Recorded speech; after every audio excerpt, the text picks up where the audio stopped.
Good morning, good afternoon, good evening, wherever you are in the world. Welcome back to the Influential You podcast.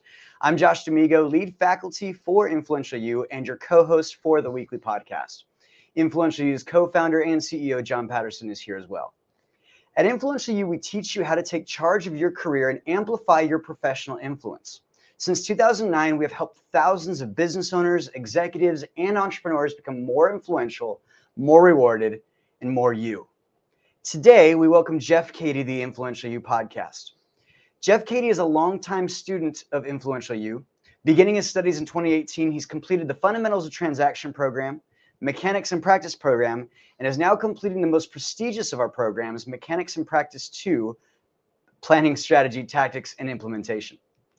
Jeff is an enterprise architect for Presidio in New Braunfels, Texas, and has a passion for how his clients use technology to transform their businesses. Today, he'll tell us more about his journey over the last 4 years of study and how he went from almost fully naive to having a plan for many different conditions of life. Please welcome Jeff Cady to the Influential You podcast. And I'll also bring John Patterson in with me. Hey, John, how are you? Good. It's very good to be here. And Jeff, how are you doing? I'm doing good. Good to see you, gentlemen. Thank you for having me. Of course. Now, in your own words, tell us a little bit about your specialty, about kind of your offer in the marketplace. What is it that you actually do? Tell us a little bit more about that in your own words. Yeah, absolutely. So my current role is an enterprise architect for Presidio. We are a global systems integrator, and we basically help customers with technology of all aspects. So from data centers to phone systems and everything in between. And my role specifically is to help executives and upper management, I guess, really look at what are they doing with their strategies? Do they have strategies? And how can I help them find a strategy and narrow their focus so they're not trying to essentially boil the ocean or make crazy moves because they read something in a magazine, or as we would say, listen to the current and just made a choice off of the current. So that's great. And how long you've been doing this for a while for different companies? You've kind of been an architect for this kind of thing for a while? Yeah, I've been in the sales world since 2015, and I spent some time, almost 12 years prior to that, as a customer running data centers and doing technology work for various organizations. That's great. And then I guess we'll start at the top, start at the beginning where it all started. You had some sort of an event where you realized, hey, I need Influential You, but tell us what life was like before studying with us. How did you even come to find out about us? What was the world like before you started your study in the Fundamentals of Transaction program in 2018? Well, I will tell you, I was very naive in thinking that I had it all figured out and that my life was going fantastically and that everything was going to be perfect and I didn't need anybody's help. I could do everything on my own. I'm sure there's never been anybody else that said that. Not one. Yeah, not one person. We're both saying it like that. That was me too. Like, who is it not? So, all right. Good. So yeah, so prior to 2018, I was working for a couple of various companies, and I really thought I had it all figured out. And I was introduced by a good friend of mine who's completed all the programs, Paul Adams, who brought me under kind of into the know of what Influential You was, and I didn't quite understand it, but I knew and I trusted his recommendation. So here we are, 5 years later, and I am absolutely thankful that he introduced me to both of you gentlemen and got me through this program. So, but life before, like I said, I really thought I had it figured out. I was, by all aspects and by, I would say, my friends and colleagues and such, I was successful. I was doing well. I was making good money. I was enjoying what I was doing. But I really was missing a lot of I was very focused on one thing. I was very focused on money and how could I make money? How could I make more money? And how could I be the best provider for my family? And it really, as I've been studying, it's really caused me to look at how short-sighted that was. And as I was missing a lot of other conditions of life that were much more important and honestly, some that would bring money along with them. So I didn't have to put all of the focus in money alone. Yeah. Yeah. And as I understand it too, one of the ways in which you began to see that you were sort of singularly focused on money also cost you some things in your relationship. It did. Yeah. I was focused on, at the time, right about the time of starting the study, I was working for a very large computer manufacturer, and I was traveling a ton, and I was being very successful. I had become part of the high performers program at this organization. So I was an elite of one of 25 in North America, got chances to go out to headquarters and meet with executives. I was reporting to a director. Nobody on my team other than myself was reporting to this director. So I was trying to work my way into a career path, and kind of being able to be not only that, but was having some pretty good success for sales, and was making pretty good money. But I didn't realize at the time, because I was solely focused on the financial piece of it, that I wasn't providing what my wife and my kids were most critical, which was being there for them. So investing in the relationship with them. I was very much just, well, I'm providing for them, I'm bringing income in, let me do my thing, and let me focus on this so that we have a nice house, have put food on the table. We can do all kinds of, vacations or whatever we want to do. And just missing the fact that they wanted to just spend time. They wanted me to build the relationship. And so, that was a really big eye opener as I came through some of the study, and really, it took me longer than I would have hoped to get to that point. But it also helped. Because of the travel, my wife came to me one day and said, "Look, we're either quitting this job, or we're going to move to this other location," which turned out to be just outside of Portland, Oregon. Originally from Seattle, Washington, but I was kept traveling to Portland every week, and so it was kind of the first eye opener of, I'm missing something here. I don't know what it is yet. And about at that same time, it was kind of coming to light with the study. So it was a great pairing at that time. And I wanted to just as a second to that little question is, in the moment that your wife confronted you and said, "Hey, look, I just laid down an ultimatum," right? Yeah. Did you think, but I'm providing? What did you think? I did. That was kind of the first wave. And then I realized that I enjoy being married. So that quickly fleeted my thoughts. And so that led to some deeper thinking of, okay, I'm missing something here. And it was something, because my wife and I were both natives of the Seattle area. We have with 2 kids, great grandparents close by, so built-in babysitters. So it was a big kind of change to think about us relocating and doing that. So not only was it confronting from the relationship standpoint, but it was also a really big change overall. Are we going to be successful, and really, how are we going to do this? So it was something I had never really planned, that we would move out of the Seattle area. And I guess here we are now, about 4 years later, and we're in New Braunfels, Texas. So we moved a little bit farther than just even Portland, Oregon. So yeah. Now, you were in the fundamentals of transaction. You kind of had that moment where you're like, now I'm taking it. And you were just saying it took you a little bit longer because you were somewhere in the middle of mechanics and practice when you really started to do the work and take the action and understand how important, hey, it's not like it just happens. Like, it's a practice. Like, I actually have to move as an ambitious adult, not just act like it every once in a while. Tell me a little bit more about kind of that aha moment, about some of those things that you learned that would help you fix all of those breakdowns you were just describing with, the relationships, and kind of trading your intimate relationships and the balance. The balance for currency. Yeah, absolutely. I would say I will just be upfront and transparent.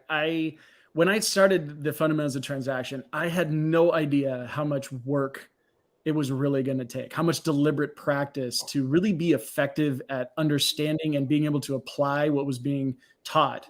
I went through college and Some courses I had to do a little bit of work, and some of them just kind of skated through and made it through. And I thought, well, cool, I'll just sign up for this and it'll be another one of these. I'll pick up some tidbits and here we go. That was not the case. Absolutely not the case.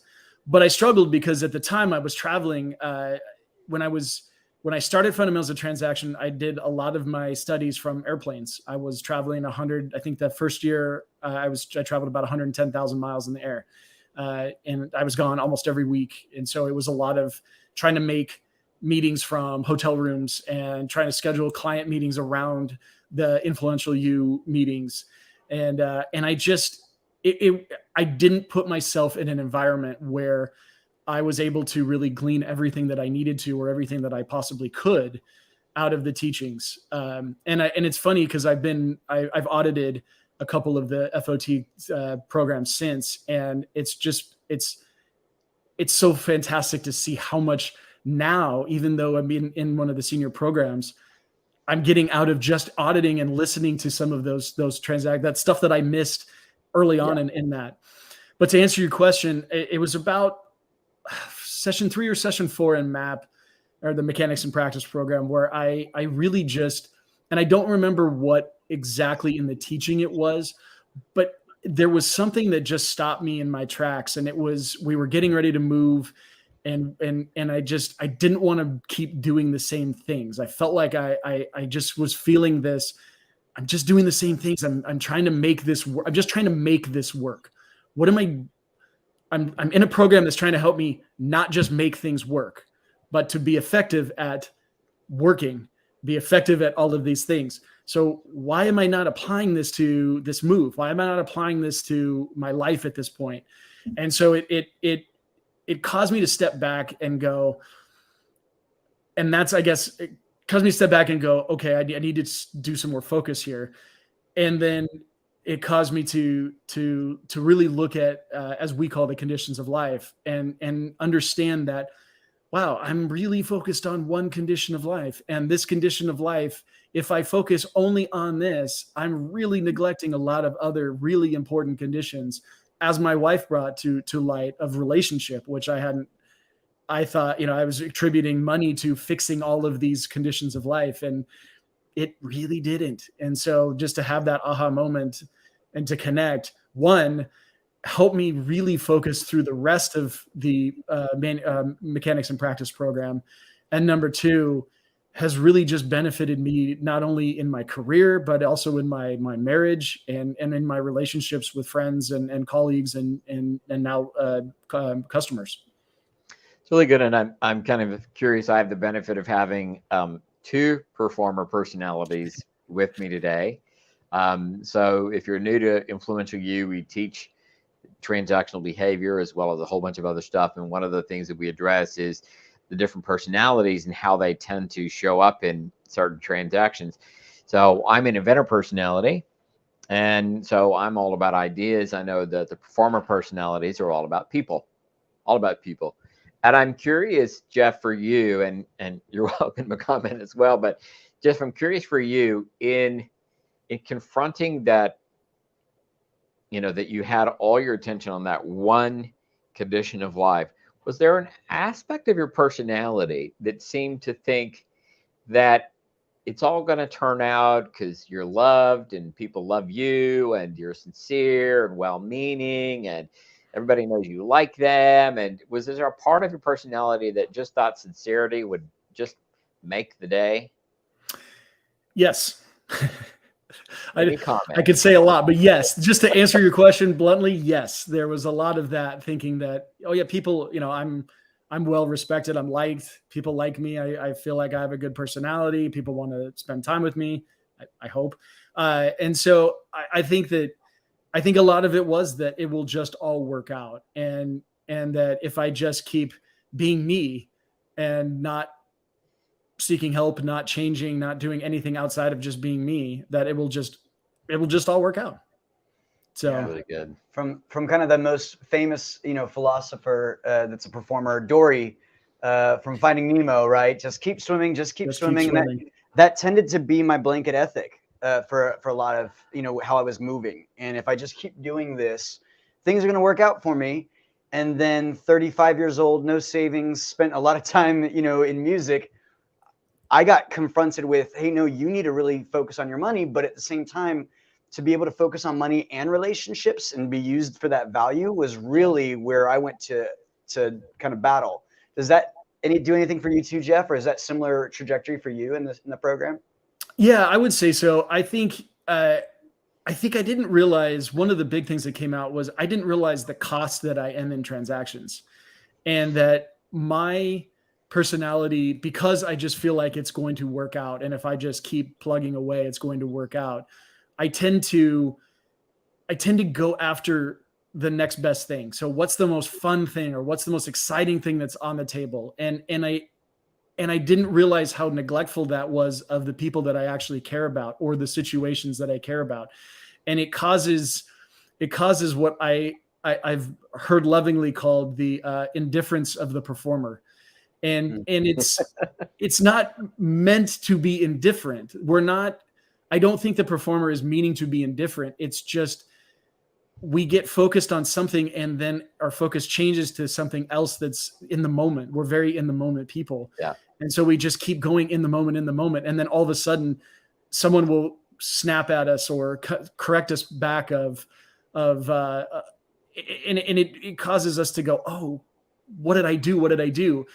And a lot of times what I found in the past that I would do was I would then try to overly communicate how sorry I am and how much they mean to me, and give them all of this soap opera story of why I'm still the best person in their life, and why they should still be so excited. How'd that go with your wife, by the way?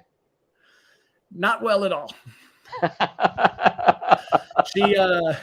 She sees through everything. So she's one of our judge personalities. So she's very fact based. So I can't. Oh, that's good. I was gonna ask about that. Yeah. So she identifies as a judge. She does. And you identify as a performer. By the way, for those listening, opposite sides of the transaction cycle, but beautifully yin and yang.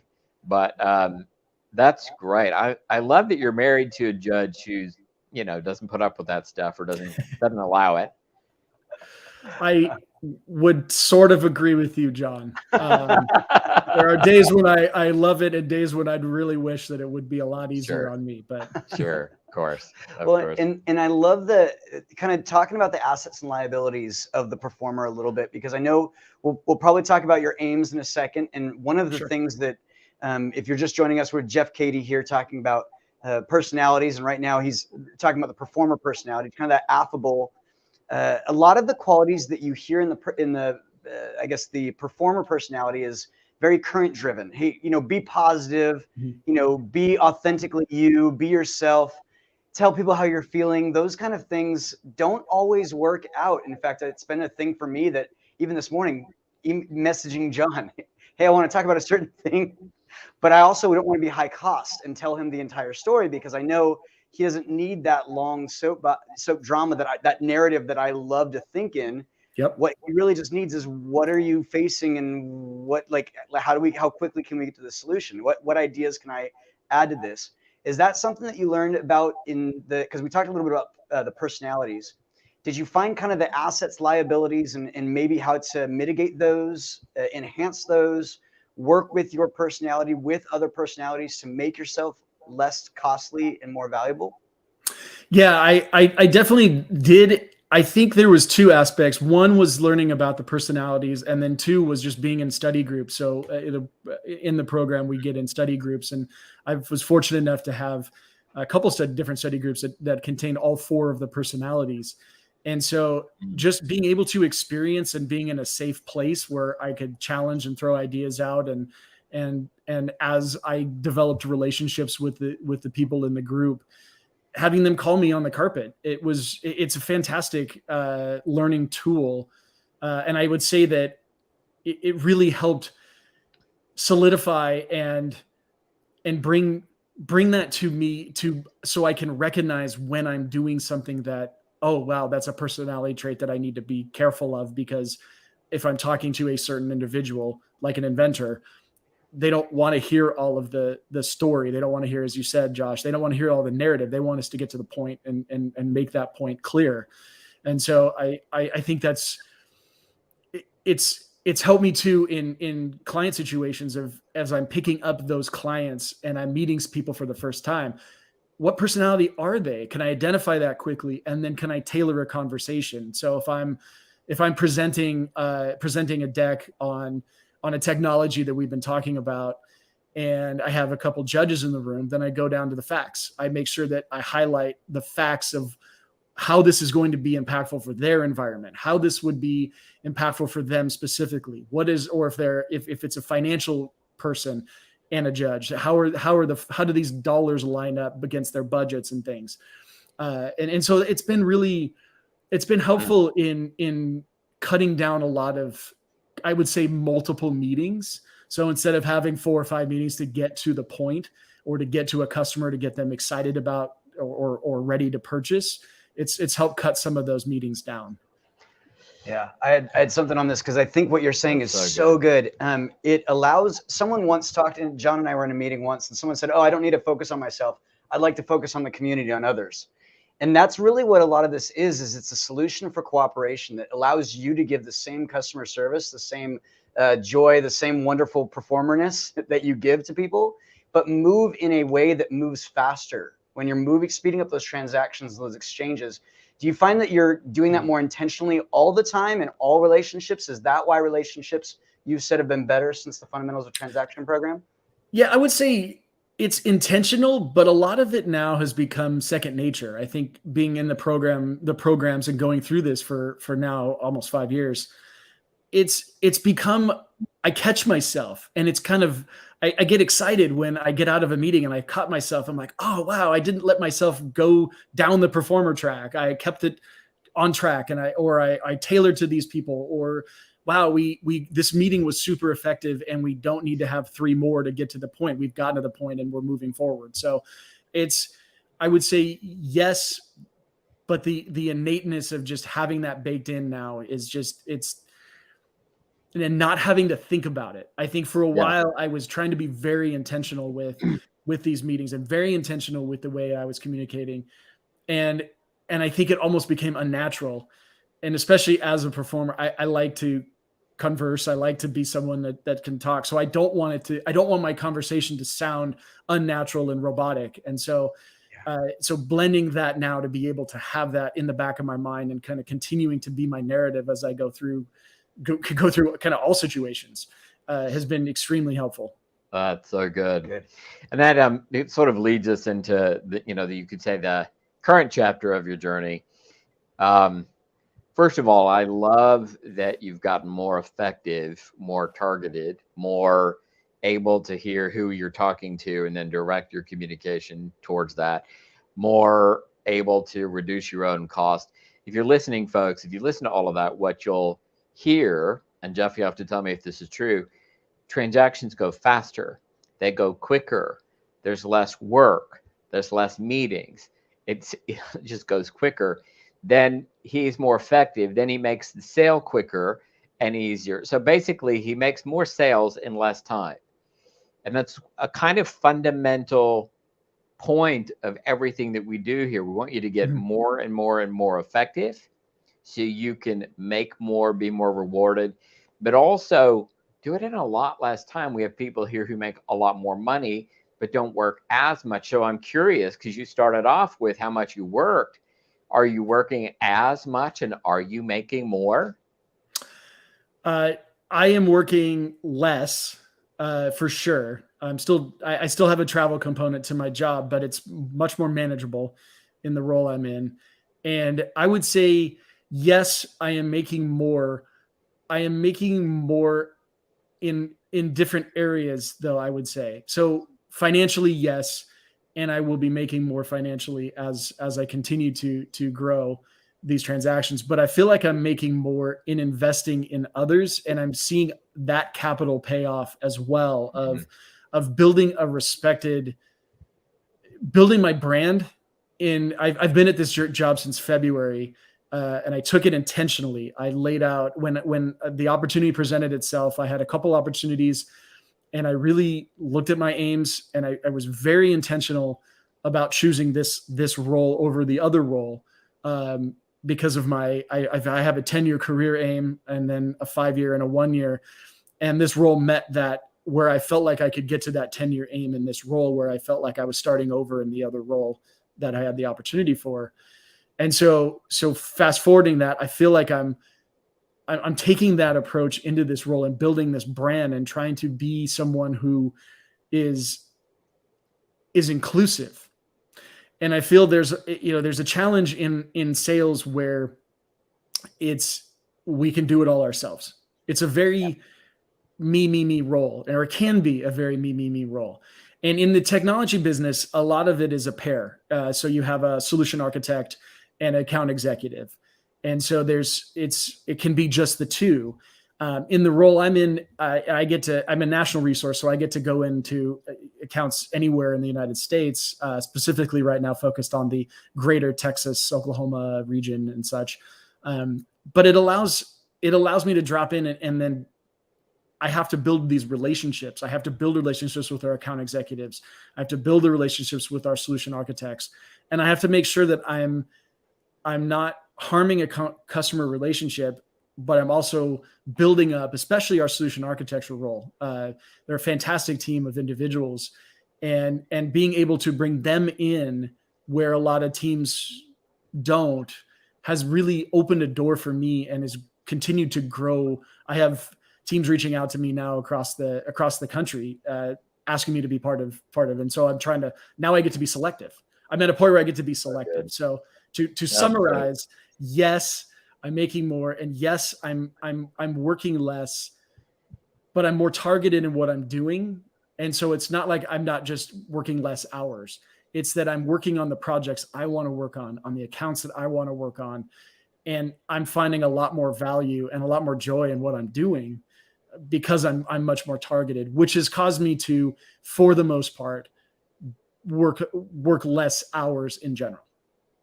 And how's the relationship with the wife and family? It's good. Really, really, really good. This move has been fantastic to Texas. We're really loving that move, and that's helped some as well. But I would say I have them in mind, and I'm looking at things. So, for example, when I was traveling and really was focused on money, if I had a customer meeting, somebody called, I'd get on a plane, I'd be gone for a day or two, sometimes 3, just depends. I'd try to make the most of trips, but it was also just a lot of ad hoc, spur of the moment stuff that would come up. And so I would, get on a plane a week later and be gone for most of the week.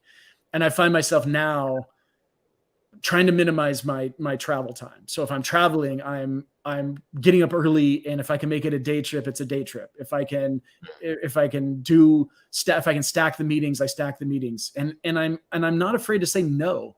And I think that's probably, I guess, to tie in part of the performer piece. I always had this fear of saying no, that if I said no, that I wasn't going to be respected, I wasn't going to be used, people weren't going to want to work with me anymore. And no is one of the most powerful tools for any personality, but I think especially the performer, because we just want to please everybody for the most part. And so having that tool has allowed me to please the people that are most important, which is my family. So I'm much more focused, and I'm much more able to be here for them. That's Jeff. That makes me so happy to hear, just because I know you and I have worked a lot together. Yep. I also want to highlight, kind of life after and life now, your aims. You talked about, the whole through line really is this idea of I was lost. Now I've found my way. Now I know where I'm going. When you think about your aims and you start to move towards those, a lot of performers, I know that we're kind of no, we'll be fine. We're kind of in the moment. We don't necessarily like the planning. How is that for you? What tools do you use on a regular basis to think accurately that you've learned? Or tell me more about that experience, kind of to wrap us up, of what life is like now. Yeah, I would say the biggest tool I learned was metricing and having a commitment for myself. And I had never thought about holding myself accountable for the aims that I had, the things that I wanted to accomplish, and creating an actual measurable metric that I could, or metrics that I could go back to say, yes, I'm successful. Yes, I'm moving in the right direction. No, I'm not. And those two things paired together, I still don't love the planning. I'll be honest. I'll do it because I have to. I have help now. I can go ask inventors for some help on some of the planning. But I really think that I just had not understood that how much I needed to hold myself accountable. And so now I've involved my wife, or I involve my study group, or I involve friends, and I say, hey, this is what I'm working on. Here's my metric. If I don't meet this, I'm going to XYZ. And I need you to hold me accountable. And I'm not afraid to do that. And I'm not afraid to, I don't like hearing it when I make a mistake, but it's been such a solid learning experience to do that, because it truly does keep me on track. It truly has shown me that I can achieve these goals instead of just making up excuses of, oh, well, I'll just get to it next week, or, oh, I'll just, I'll just continuously, I will say, I was continuously changing my aim when I wasn't measuring it or holding myself accountable. And now it's the other way around. I'm holding myself to the aim that I set, and I'm only changing it once it's either completed, or when I come to the facts in the measures that it's not, that I was inaccurate in thinking, or that I've now, because of a circumstance, need to adjust and change the aim a little bit. Now, tell us a little bit about Soulful Objects. And I'm interested in this part of your journey because now I know you're part of a team. Yes, sir. The team came together here by virtue of people you met at Influential U, and you discovered some things about your own talents. So tell us about that. Yeah, so Soulful Objects is a art consultancy that 4 of us are part of here. We have all 4 personalities represented. But yes, it was born in building relationships through Influential U conferences, I think specifically, and working with a gentleman, Sean Gillespie, who's an artist in wood and sculpture. And really just, it all started with grabbing a drink after one of the sessions at a conference in Ojai and saying, hey, I really liked what you had to say on this topic of art. I'm never really been focused on it, but it's something that I'm interested in. Could we talk some more about it? And that was the snowball effect that started, well, sort of started. Sean's an inventor and pushed back on, why do I need help from others? And then understood. I know you've never heard that either, John. So no, never. In fact, he said it on this podcast, just so you know. We'll definitely link his podcast to this one so people can hear his interview as well. Yeah, that's awesome. Yeah, yes. And so that's kind of started it, and it went from me getting involved and kind of helping the business from a sales aspect. Really, it was traveling to a couple art shows and being able to help him sell art at shows, to building a team. So we added a producer, Martha Renette, and we added a judge, Kim Corbett. And it's been just, truly the slow down to speed up tagline has been really what we've done, because it's been about 18 months that we've been working together. And from when we started the business and really looking at what does that mean to today, it's been iteration after iteration, and we've settled and now have clients. The business is established, and we're really moving forward with a totally different topic or technique, or I guess aim, best way to put it, than we started with 18 months ago. And the 4 of us working together has just been so eye-opening that when you really have a team and you're each in your element, you're each able to take on your specific role, your personality, and what you're good at, it works. It works. Yeah. Right. Yeah. I love that. Well, towards the end of the podcast, we always give someone a soapbox moment, something that they're really passionate about, that would stand up on a soapbox and yell on a street corner. You don't have to, you can just do it here. What is your soapbox moment? I would say a couple things. One, the biggest soapbox moment is I realized earlier this year, as I've been working through this Mechanics in Practice 2 or PSTI program, that I needed help to be able to get through it. And I'd been very focused on this as an individual sport, and I need to just buck up Buttercup and get it done. And I wasn't getting everything I knew I could get out of it. And so I enlisted the help of a friend and also influential youth student, Anthony Nicoli. And we've been working through this program together, each lesson by lesson, keeping each other accountable, getting together regularly to read together, to answer questions together, to talk through the material, to figure out how we're applying it in our own lives. And not only have we built a fantastic friendship out of it, it's been, I think for me, just the solidification of go ask for help. You cannot and you will not achieve your aims without asking and receiving help. And I think the other side of that for me was I've learned how to be a better help for others instead of trying to push myself on others and say, okay, well, I know I can be a help in technology, or I know I can be a help in this area. I want to find ways that I can make that clear, maybe through word of mouth, through the ecology, or other ways that allow people to come to me and ask for my help or guidance. And so that I'm not trying to push it. And I think I found myself trying to do that in my career as well, and in different roles where I was doing more telling than listening, and doing more. I know I'm good at this, so I can really help out in this area, instead of just allowing others to find their way to me to then be the offer of help that I know I can be. And so I think that's been both of those things together have been really instrumental in my development and my growth. And I would say very instrumental in my success at my current role, and in my success at keeping on track with study. That's so good. And Jeff, we are going to give you all the performer love and everything right after we finish the podcast. But I just wanted to say thank you so much for the value of your story. Now, John and I are going to go talk about you for a little bit. Is that okay? I suppose that'll do. Thank you so much for being here, Jeff. Thank you, gentlemen. I appreciate it.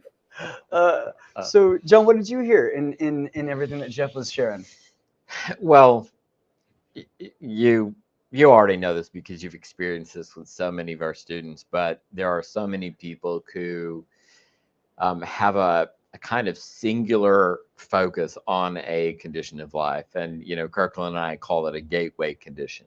It's almost like the gateway through which I'm going to focus all of my satisfaction. So it's going to be money, or it could be another condition. It could be relationship, or it could be spirituality, or it could be whatever it is. Bottom line is that when people do that and they focus on that gateway condition, and as Jeff said, money, then they start to notice that there are other conditions of life that suffer or struggle, or sometimes come around and kind of kick you in the butt and say, hello, you need to pay attention.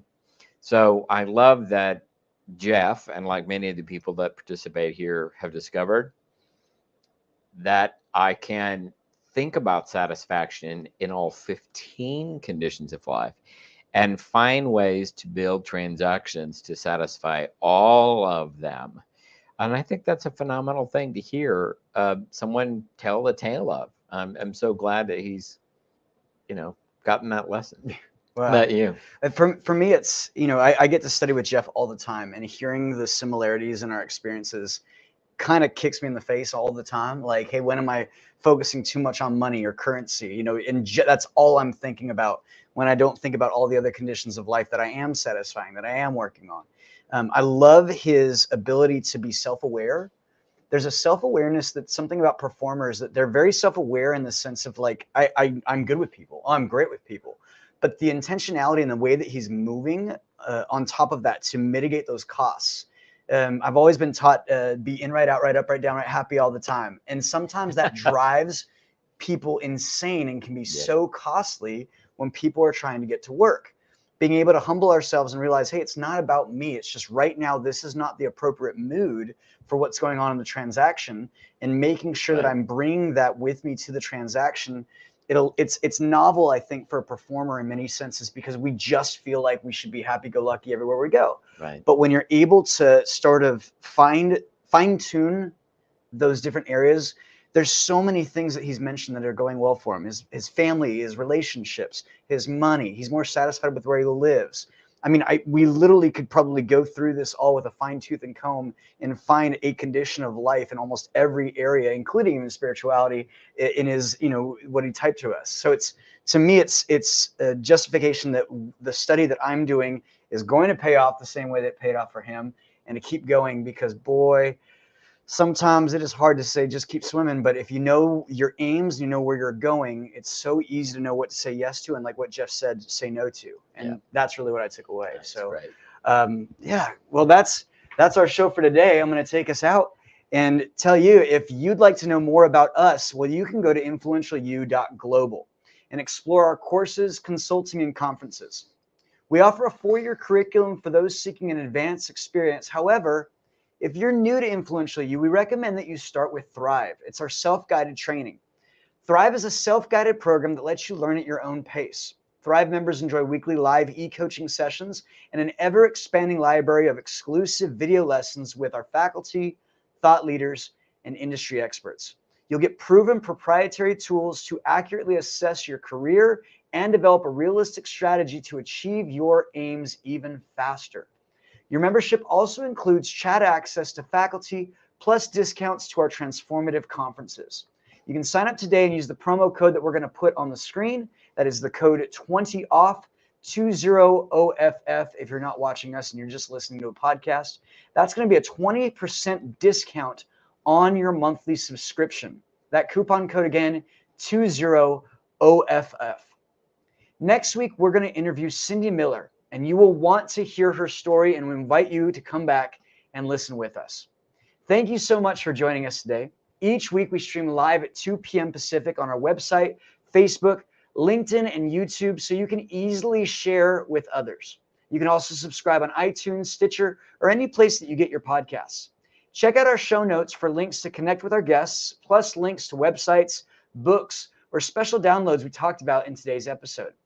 This episode was made possible by the Influential You staff, faculty, and members all around the world, with a special thanks to our executive producer, Tyson Crandall, and contributions from Michael Teehee, Joey Anderley, Daryl Anderley, Paul West, and Liz Smiley, and a special thanks to our guest, Jeff Cady.